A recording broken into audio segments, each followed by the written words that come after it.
I am here with Dr. Bahar Bastani, who is a professor at St. Louis University in the School of Medicine. Thank you so much, Dr. Bastani, for joining us. Thank you very much, Sahar. It's a privilege for me to be in your program. What is a kidney? What does it do?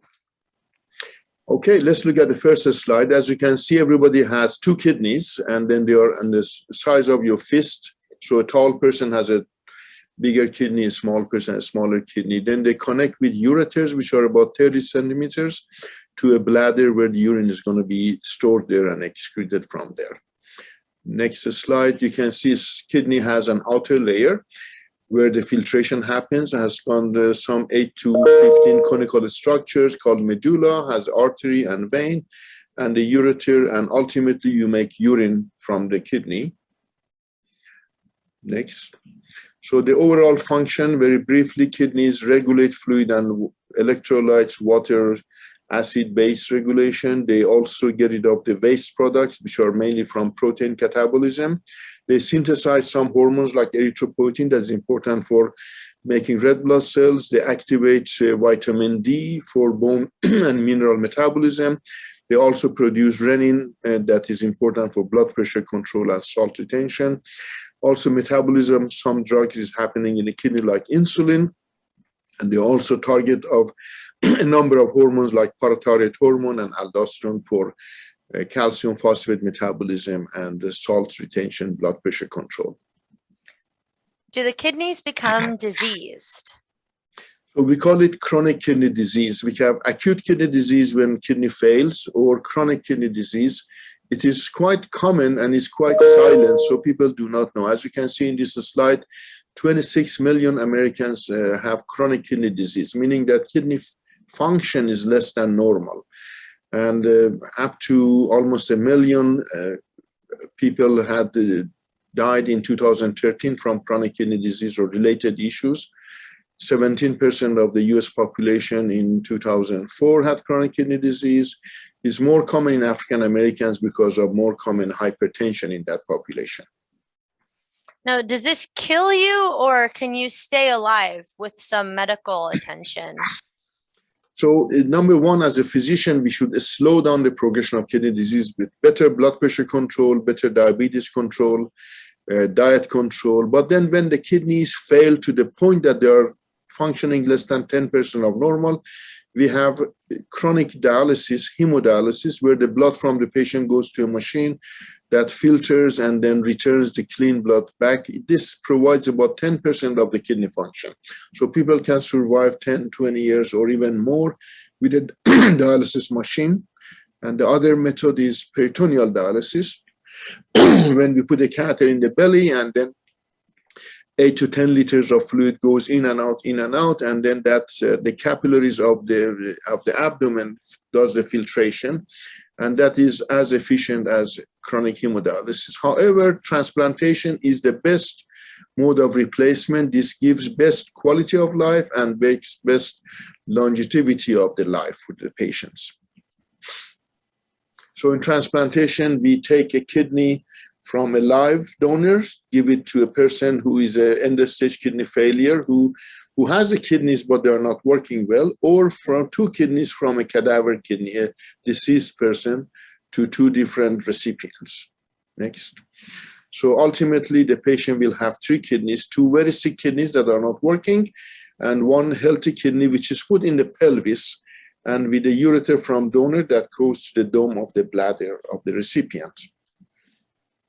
So at the end, there is some 8 to 10 centimeter incision in the lower quadrant, either right side or left side, where kidney is hiding under the skin. So the problem is that the prevalence of end-stage renal disease is increasing. Now we have about 800,000 people in US who have failed kidneys, who need some sort of support. Majority of them are dialysis, mainly hemodialysis, then peritoneal dialysis. And about 100,000, and you can see in this graph from 2 to 3 decades ago, more and more people are on a wait list for a kidney. So these are the dialysis patients who have qualified for transplant, but they may not receive a transplant. So about 100,000 people every year are waiting for a transplant. We have about 20,000 kidneys per year that we can transplant 20,000 people. And about 10,000 people every year are on dialysis waiting for transplant, that every year half of them either die or they are taken off the list because they get too sick. How does someone donate or try to donate a functioning kidney? So there are certain criteria. We have a deceased donor and we have live donation. So deceased donor donation after brain death, that is called a standard criteria donation. We have donation after cardiocirculatory death or donation after cardiac death. That is something in the past 15 years started to add more cases. And now we take also kidneys which are not as qualified, that we didn't use them 15, 20 years ago. But since there are so many people waiting for a kidney, 100,000, we are using them for the older recipient who life expectancy is not too long. So we use older kidneys for older people. These are called expanded criteria donors. And also in the past 2-3 years, we use high-risk donors, people who have history of drug abuse or sexual behavior issues or have Hep C. We screen them and then we use those kidneys if they're negative. But for Hep C positive donors, we always use those kidneys because those kidneys are very good and we have cure for hepatitis C, so we can treat them for 3 months after transplantation. Then we have the live donors that can be living related, meaning genetic related, or living unrelated, meaning emotionally related.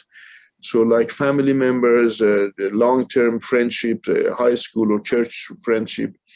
And then also always we have to do a full workup of a live donor because live donor could carry viruses, infections, cancer. We should make sure live donor is number one, healthy so that we don't jeopardize their health. And also we don't get any disease from the donor to the recipient. And of course, anytime a potential recipient could say, I don't want from this donor, or any donor can say that I changed my mind, I don't want to donate. So they can always break the contract and we respect that. Why would a patient who is being offered a kidney that could save their life, why would they refuse to get a kidney? So potential is that a patient will say, oh, this is a Hep C positive, I'm worried about hepatitis C. We said, that's okay. Hepatitis we can cure. We said, no, I don't want that kidney. I want the kidney out. Or this is a high-risk kidney, maybe drug abuse, heroin use or something. And there is a chance of hepatitis B, hepatitis C, and HIV. We screen at the time of harvesting the organ of a dead person. If it's negative, we accept it. There is 0.02% chance of having a virus that we missed. And that is a small, that is like 1 or 2 years being on dialysis. Still, those kidneys are better to get it. But some patient may say, I refuse to get those kidneys, yeah. How effective is the organ transplantation? It's great. Remember that dialysis provides only 10% of the kidney function. Here in this graph, you see the lifespan or life expectancy, 1 year, 5 year, 10 years. The red is dialysis, the dark blue is deceased donor, and the gray is a live donor. At 1 year, 5 year, 10 years, there is much better life expectancy of live donor and then deceased donor, and then both are better than dialysis. However, remember this dialysis patient, 11% who survived 10 years, would have been dead, all of them would have been dead 10 years ahead of 10 years before dialysis. So it is life-saving in many patients, but people age faster with dialysis. I'm just noticing that the cream color transplant from a living donor is always higher than the blue color, a transplant from a deceased donor. Why is it more efficient to get a kidney from a living donor than a deceased donor? That is a good question. Number one, living donor, we have few options. Let's say it's from brothers, sisters. We use the best one that's the best match. So we use the best HLA match. We use the youngest. We use the healthiest. While a deceased donor, there's a deceased donor, could be obese, could be a little bit of hypertensive, a little bit of maybe even diabetic, we accept those kidneys. So the live donor Only if he's absolutely healthy, we accept the kidney from live donor. And then there is no cold ischemic time, because let's say somebody dies in Springfield, we take the kidney, put it on ice, it takes 24 hours to come, or from another state to come, while live donor is half an hour from one room to another room. So less cold ischemic time and much better screening in the live donor. Tell us more about the living patient donation. So the living live donor is the best option because it gives the best quality of life and best life expectancy. Number one, wait time will be less, because if you are waiting for a cadaveric kidney, it may take 3 to 7 years to get a kidney. So 3 to 7 years you are maintained on dialysis, that you age faster, the vessels calcified, get stiff pipes. However, if you have potential donors, within 2 to 4 months you get a donor. So you will be less duration on dialysis. The lowest duration on dialysis, even preemptive transplant, meaning before patient is ever started on dialysis, to get a kidney will be the best long-term survival and graft survival and patient survival. So it is actually live donor gives you like half-life is 17 to 20 years, while cadaver is 8 to 10 years. Also depending on the age of the live donor and cadaver donor and other conditions, but live donor is almost twice better than a cadaver kidney. On this list on your PowerPoint, it lists the Good Samaritan is listed as one of the types of living donors. Do you ever actually see a Good Samaritan donation of a kidney? Yeah, about 2,000 people in US, in average, they volunteer, they come to a transplant center, they say, I'm willing to donate a kidney to anybody who needs. We get once in a while offers in St. Louis University to our hospital. That person comes and says, I'm willing to donate a kidney. There are times that they say, I saw somebody in Facebook who needs a kidney, so that is directed to that person. But there are people who come once in a while to anybody who needs it. So, but then, as you can see in this slide, we have 6 types of live donors. Genetic related, this is first and second degree relatives. So these are like brothers, sisters, parents to kids, kids to parents, first degree cousins. Emotion related or living unrelated, but the emotion related, the spouse and friends from long term. And then Good Samaritan is somebody who says, anybody who needs it, I'm willing to donate. Those are the real altruistic one that I'm just willing to give to anybody. And then we have paired kidney exchange. For example, I would like to donate to my brother, but our blood group doesn't match. But you would like to donate to your friend or to your husband, to your sister, and then I'll donate to your person, you donate to my paper, so we can match it. So simultaneously, the kidney should be taken, exchanged, so that nobody changes their mind. We don't want you to get a kidney from me and then you say, okay, I'm not going to give a kidney. So they are done simultaneously at the same time, and they exchange the kidney. So that's called paired exchange. And the vendor is basically legally unacceptable for commercial thing, yeah. So I want to ask if it's ethical for a doctor to remove a functioning kidney from a healthy person. That's a very good question, because there's 4 principles that, number one, the donor is a healthy person at 20 years old, 40 years old, 50, even 60, up to 70 years old, we have accepted for donation if they're healthy. So a healthy person doesn't need to get surgery, anesthesia, take a kidney out. There's no benefit. There will be emotional, spiritual benefit to help another person, but no physical benefit to the person. At the same time, we are potentially harming the person. We take one kidney out, the surgery, morbidity, mortality thing. So the principles of a healthy person is being harmed, and we should know maleficence. We should not harm anybody. Beneficence, we should benefit. The donor is not getting any official benefit health-wise. And primum non nocere, the principle of first do not harm. We are actually harming a healthy person. So all of these 4 principles are being breached in the case of a healthy donor. However, in the setting of a family, a family as an umbrella of parents and kids, when they donate to each other, the whole family will be benefited because the stress on the family, on parents, on siblings, on cousins will all be decreased. So it's very justified in the setting of family members for donation, because although one person is not benefiting physically, but the family is benefiting. But when we have a live donation to somebody who is not even related, like true altruistic, so there's a question of ethics, but nevertheless, in the grounds of humanity, that's acceptable, because again, society is benefiting as a whole. And then, like anything, a surgical procedure has some risk, like anesthesia risk, making clots in a leg or clots in a lung, or having heart attack during anesthesia. So the living donor has a mortality of 0.03%, meaning 3 in 10,000. It's small, but nevertheless is there. 3 in 10,000 could have a mortality from anesthesia or something bad happening during surgery. For living liver donation, the mortality is 0.3% to 2%. So from 3 in 1,000 to 2 per 100 donors. Typically, living liver is parents giving to a baby. So then that may justify a parent say, my baby 2 months old doesn't have a good liver, I'm giving a left lobe of my liver to my child.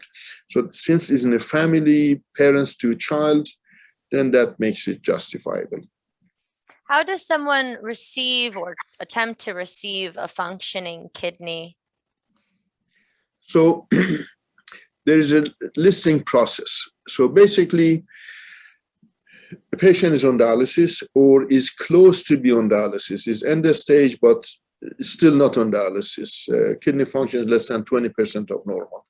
So the primary nephrologist or hepatologist, in the case of liver disease, they send them to a transplant center, and then referral is the first, then evaluation by social worker to look at, make sure they have insurance.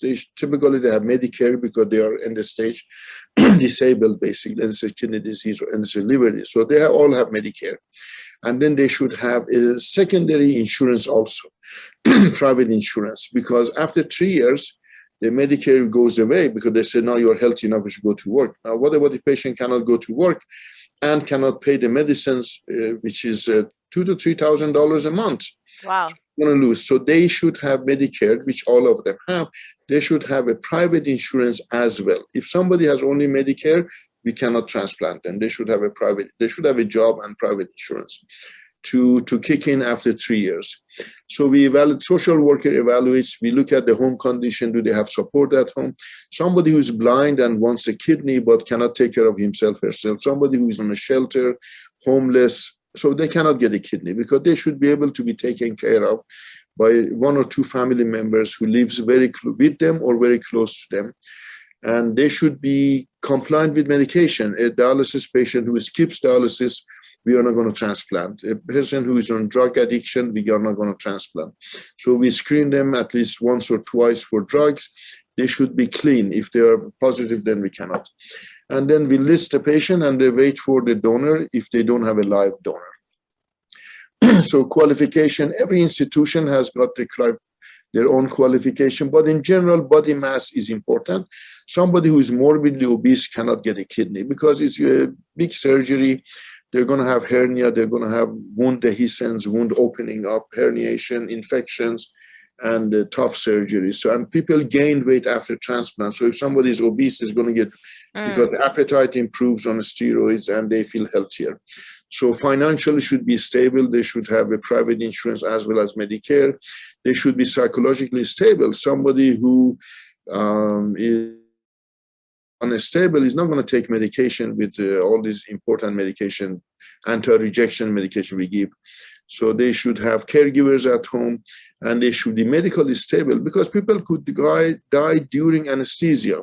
So they should have a good heart, no recent strokes, and they get fully evaluated, the recipient, to make sure they can tolerate 4 hours surgery for kidney and 7 hours for liver transplantation. And you want to tell us a little bit more about this, about how do you get listed? So when patient is referred to a transplant center, Then the transplant social worker evaluates, make sure they are psychologically stable, they are financially stable, Yes. they have insurance, they have a home environment, they have support at home. Then they get in touch with the dialysis unit, make sure they're compliant, make sure they're not on drugs. And then evaluation like colonoscopy, mammography, dental work, cardiac work is going to be done. Then they are presented into a multidisciplinary committee, which has got nephrologists, hepatologists, surgeons, transplant coordinators, social worker, pharmacists, and a number of other people that we look at all the data and say, yes, this patient is safe enough to get a kidney. Or patient needs colonoscopy. Why doesn't have colonoscopy? He's 60 years old. After age 50, we require colonoscopy, mammography in females. So if the workup is not complete or there's any pathology found, patient will not be listed till it's taken care of. Okay. And what are the ethical concerns with kidney transplantation? So the concept of brain death, that is 60 years ago, we had to develop, because in the past, death was somebody who was dead. So had no heartbeat, no brain function, cold, no blood circulation. Now we are talking, that dead person, we cannot use any organs because organs are dead too. So the person that we use, now we had to develop concept of brain death. So that's about 60 years ago. We said brain death is when there is no cortical and subcortical function, no eye movement, no pupillar reaction, no gag reflex, no caloric ear reflexes, no spontaneous breathing. However, heart should be beating, peripheral circulation should be there, stomach will be working. So all the other organs are working, body is warm, it's circulating, so it's not dead the way 100 years ago somebody was dead. So we had to have a definition. There's only one country that doesn't have the brain death concept, that is Japan. So they do not have a cadaveric kidney or deceased donor kidney. They only do live donors because of their spiritual beliefs, basically. So then another concept is donation opt-in and opt-out. There are about 23 countries that are opt-in, like US and UK, that you are not a donor till you explicitly in your driver's license or in your will say that I would like to donate after my death. Otherwise, you are not a donor. So nobody is donor unless they have said they are.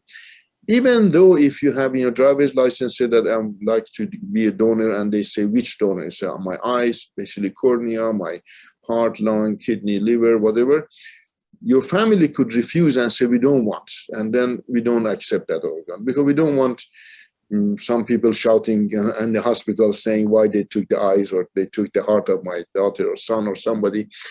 So it does though help that if a person have indicated, so family feels more comfortable to follow the wishes of the deceased. Opt-out is like Spain and Brazil and some other total 23 countries, everybody who dies is a donor to society, unless on the driver's license or will says that I don't want to donate any organs.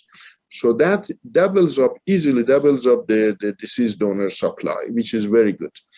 So, and then we have organ allocation. You have a 60-year-old who is the diabetic, has had a stroke in the past, is on dialysis, is blind, and needs organ, 10 years waiting for organ. You have a young female waiting for an organ with 2-3 kids. Which one has more value?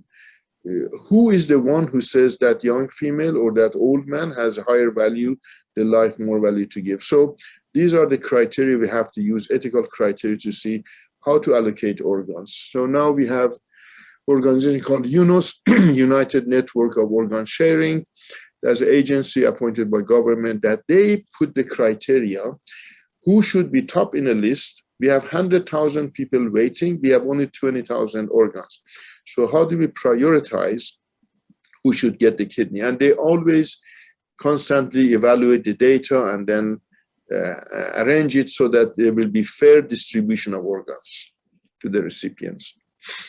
So for example, now UNOS says that from the time person is on dialysis, so if somebody 10 years ago was put on dialysis but didn't want an organ, but now would like to have an organ, so they use the wait time from the time patient is started on dialysis. That happened like recently, several years ago, they put that criteria. or from the time that we listed the patient. So then we also go with blood group, because people who are recipient who are blood group O, they can get from only O people, but they can give to everybody else. So their wait time is 5 to 7 years in St. Louis, even maybe 8 years. What somebody who is AB can get from A, can get from B, can get from AB, can get from O. So wait time is 1 year. So the UNOS determines, oh, this kidney goes to this hospital, to this person, and based on how many years the person has been on dialysis or how long has been on wait list. So if somebody was 6 antigen match, we match for the HLA antigens. The closer the match, the better kidney survival, less chance of rejection. So a 6 antigen match anywhere in a country, kidney goes there. So if I have a patient who is whatever O blood group, O, B, AB, doesn't matter, and I don't have a 6 antigen match recipient in St. Louis, but I have in Alaska, we will get a jet and the kidney is shipped to Alaska to the 6, because those get in long term the better survival of the kidney. Short of 6 antigen match, they go to the closer match, but not that priority. And then, so the closer match is better. And then if somebody donated the kidney 10, 20 years ago, and now is end stage, they go top in the list. The first cadaver kidney goes to them. So this is to value somebody who donated, sacrificed, and now became obese or hypertensive or diabetes and now lost a kidney. So they're top in the list. People who have antibodies, the women who have had multiple pregnancies, they have antibodies against a lot of donors. Through the baby, they have been exposed to different antigens. Or somebody who has sickle cell disease who had got transfusions, or thalassemia, transfusions, or heart surgery with transfusions. They develop antibody to many donors. So if they have antibody to 95% or more of the donors, so the first kidney that they don't have antibody goes to them, because they may need to wait for 10 years, 20 years, they may not get a kidney. And the age, so pediatrics are top in the list. Less than 18 years old, the first kidney goes to the pediatric, then they're distributed based on other criteria to others. So average wait time is could be as long as like 5 to 7 years. In East Coast and West Coast is like 7 to 10 years. In Midwest is 3 to 7 years. So it's shorter in Midwest. What can we do to improve the organ shortage? I know you talked about the opt-in, opt-out system. What else could we do?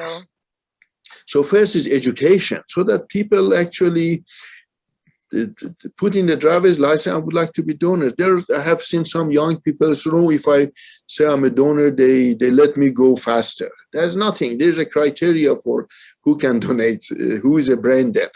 So it's not that, oh, I have some patients waiting list. Let's get the kidney from this young man who had a who had a motor vehicle accident. I clearly have heard that if we write we are willing to donate, they pull the plug faster on us. So they want to get out. Number one, we don't get any benefit by transplantation. As a surgeon, as nephrologist, we don't get any benefit. These are the government regulations that goes to the hospital, and organ transplant regulations are very strong there.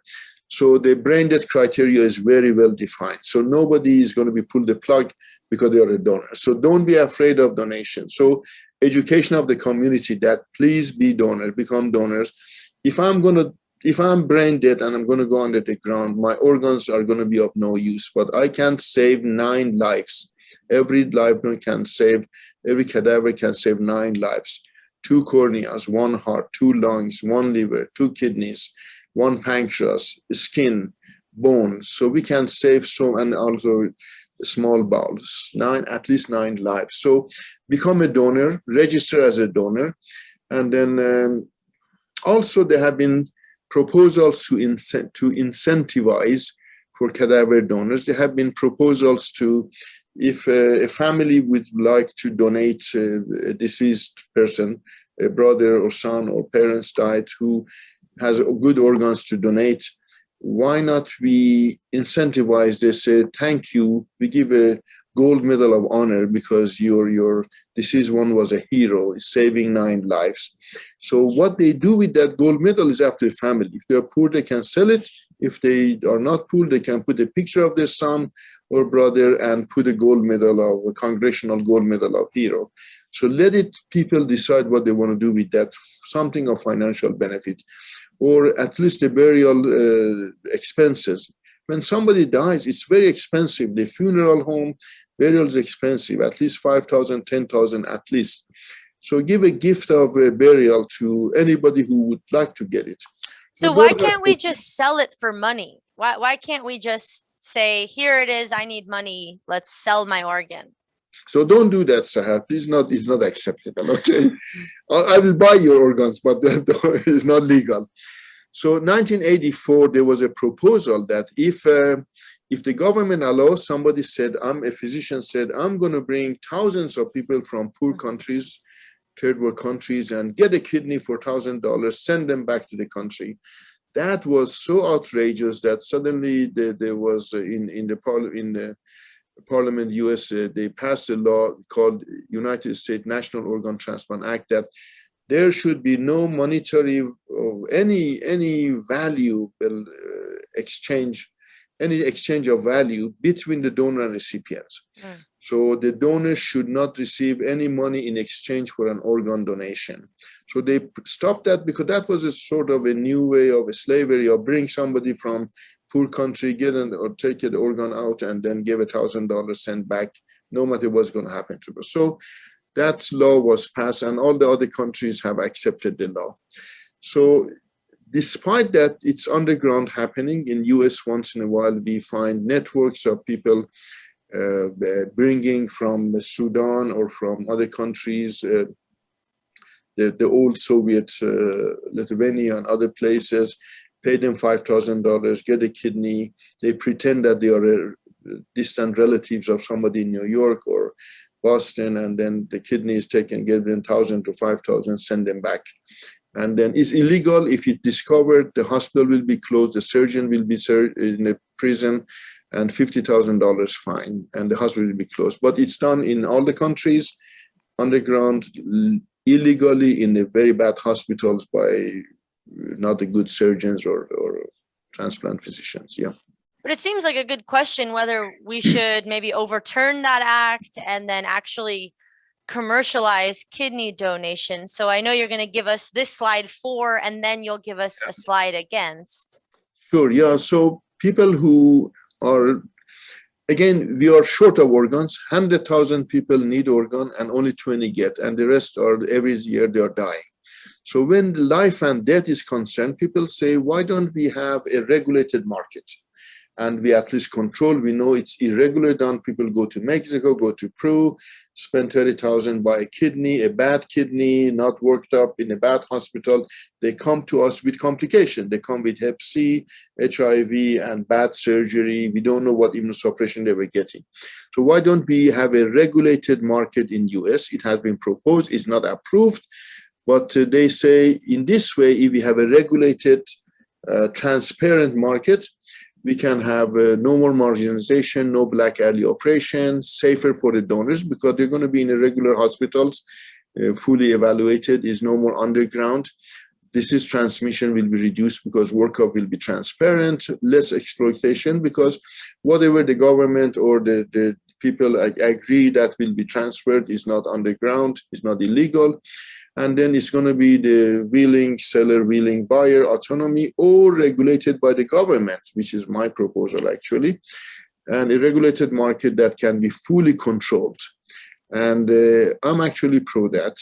Not that people between themselves, let's say I would like to donate to a government, to a United Network organization or kidney foundation, they choose who is going to receive, but they give me a gift for my donation. As a community reciprocating my gift.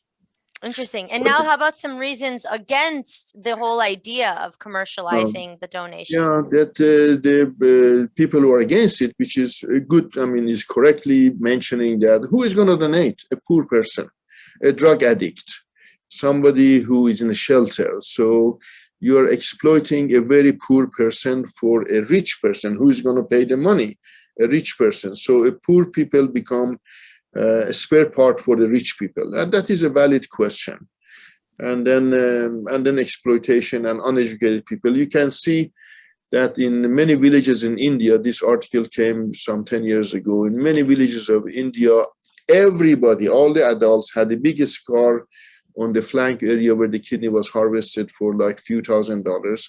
And then the moment kidney is taken out, nobody cares about donor, because the broker is the one who is arranging that, is getting most of the money. Then the hospital that is illegal in India. Now in the past 10 years illegal, but it's done underground. So the poor guy who is donor and is very poor and uneducated is the one who is going to be sacrificed.